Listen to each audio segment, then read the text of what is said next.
You are about to hear my story. Welcome to the War Master. Vikings did not simply portray a powerful man. It presented a charismatic leader, a visionary ruler, and a devoted father. Yet the truth about Ragnar Lothbrok was far darker. The real Ragnar was not just a warrior, but a calculating mind who turned terror into strategy, a man capable of sacrificing anyone for ambition, and a man who died in a pit of serpents, knowing his death would be worth more than his life. In 9th century Europe, no name inspired more fear than his. Ragnar was not born a king, nor did he inherit a throne or command an army of noble blood. What he possessed instead was far more dangerous, a mind that saw weakness where others saw walls. While other Vikings raided poor coastal villages for silver and slaves, Ragnar chose symbols of power. He targeted monasteries, capitals, and sacred places because he did not only want wealth, he wanted his name whispered in the nightmares of kings.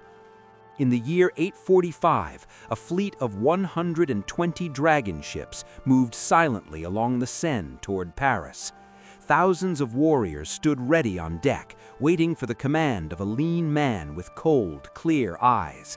He did not shout, he simply watched and smiled, because he already knew the city would fall, not by force, but by fear. This was the Ragnar described in Frankish chronicles as God's scourge. The Ragnar rival Vikings feared more than storms, the Ragnar whose own sons would turn him into both legend and curse. His story is not only about conquest, it is about a man who understood earlier than anyone else that true power lies not in how much you take, but in how much fear you leave behind. He was born the son of a minor jarl, perhaps Danish, perhaps Norwegian, in dark wooden halls filled with mead and stories of glorious deaths. Listening to those tales as a child, Ragnar learned a lesson that shaped his life. Immortality does not come from long years, but from the marks you carve into memory. He was not the strongest boy, nor the tallest, yet he possessed patience, observation, and the ability to wait. While others fought practice duels, Ragnar stood aside and studied, learning not only how to win, but how to make an enemy defeat himself. His father died early, leaving him without inheritance, army, or gold. All he had was his mind and a cold, hidden rage. He married Lagertha, a shield maiden said to fight like a warrior, choosing her not only for love but for strength, because Ragnar never separated affection from strategy. With her, he began gathering his first crew, not the greatest fighters, but the hungriest and most desperate, men with nothing to lose. He promised them wealth, glory, and a place in the sagas, and he kept those promises. Ragnar knew exactly when to strike, where to strike, and how to turn every victory into legend. While other jarls plundered villages, he attacked monasteries such as Lindisfarne and Iona, rich holy sites whose destruction made kings tremble. He understood something others would learn only decades later. Terror is more valuable than gold. A single, carefully planned massacre could spread fear across an entire region, paralyze armies, and force rulers to pay tribute without battle. His raids followed a pattern. He arrived silently before dawn, struck quickly, took everything, and vanished before defenders could respond. He never stayed to hold land, because he understood mobility was the Vikings' greatest weapon. While one coast prepared for attack, Ragnar was already burning another city hundreds of kilometers away. With each success, more warriors joined him, and more jarls accepted alliance.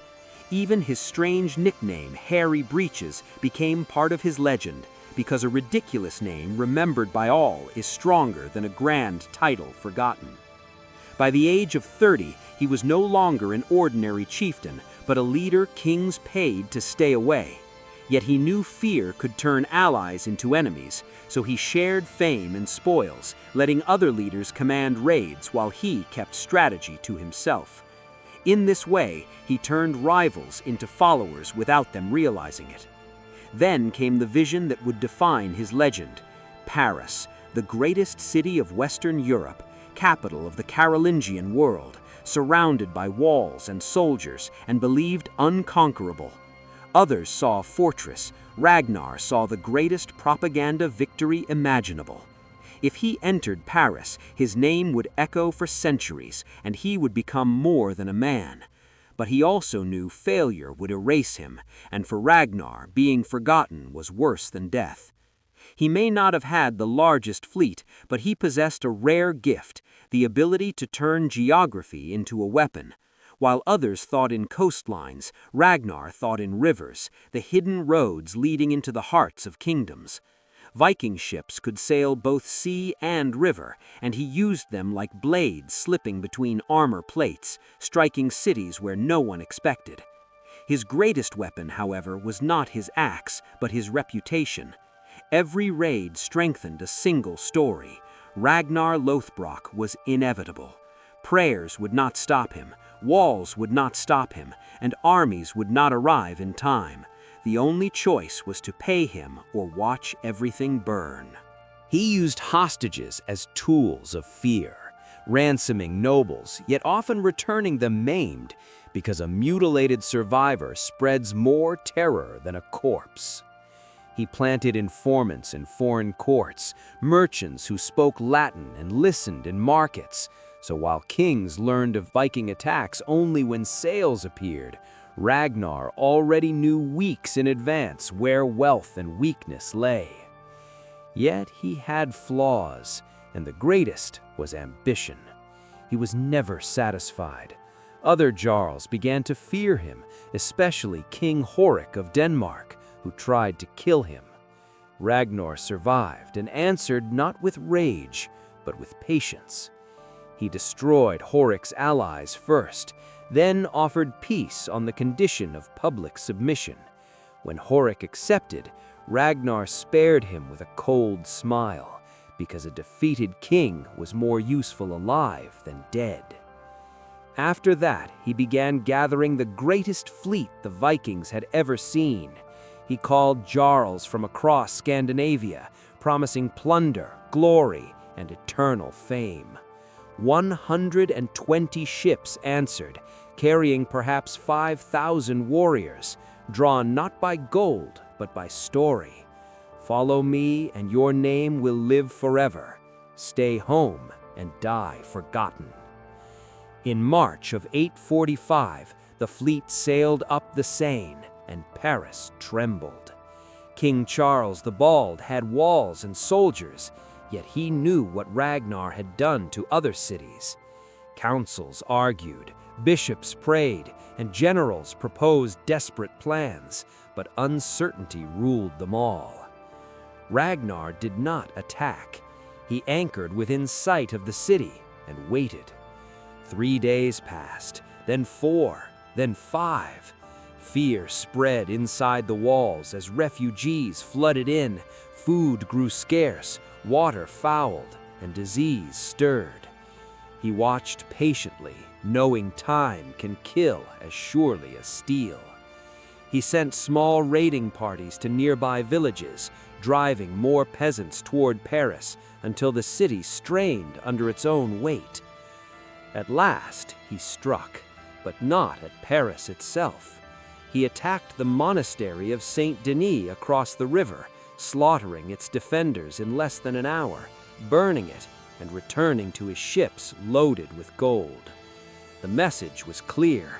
If Paris could not protect what stood beside it, it could not protect itself. Charles offered gold for peace. Ragnar refused. More gold was offered. He refused again, because he wanted submission, not payment. Finally, the king surrendered and promised 7,000 pounds of gold and silver, a fortune equal to years of taxes. Ragnar accepted on one condition: he would enter Paris. On Easter Sunday, he did. There was no battle, no looting, only silent Vikings walking through the greatest Christian city in the West. Ragnar entered the cathedral and destroyed nothing. He simply looked around, creating a moment the poets would repeat for generations, the day Ragnar Lothbrok walked into Paris without a fight. It was a symbolic victory, and it was worth more than any battlefield triumph. He took the treasure and prepared to leave, but before departing, he staged one final spectacle. He executed 111 prisoners on islands visible from the city, ensuring the memory would never fade. From that day, he was no longer merely a powerful jarl. He was proof that Vikings could humble empires. He had won something gold could never buy: victory in imagination. Yet his ambition had grown beyond reason, and that same ambition would destroy him. Legend says he was captured by the Saxon king Aella and thrown into a pit of serpents. The sagas claim this was no accident, but a final design. After Paris, he had become trapped by his own fame. Victory felt ordinary, imitators copied him, and for a man obsessed with legend, that was unbearable. He needed one last act that would echo forever.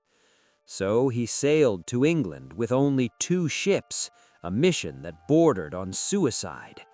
His begs begged him not to go, but Ragnar was no longer fighting kings. He was fighting oblivion. The expedition failed in storm and shipwreck, and he was captured. As snakes closed around him, legend says he laughed and spoke of his victories, declaring that his sons would roar when they heard how the old boar suffered. He did not call for rescue, he called for vengeance. Years later, his sons raised the great heathen army, the largest Viking force ever assembled, invaded England, captured Aella, and executed him.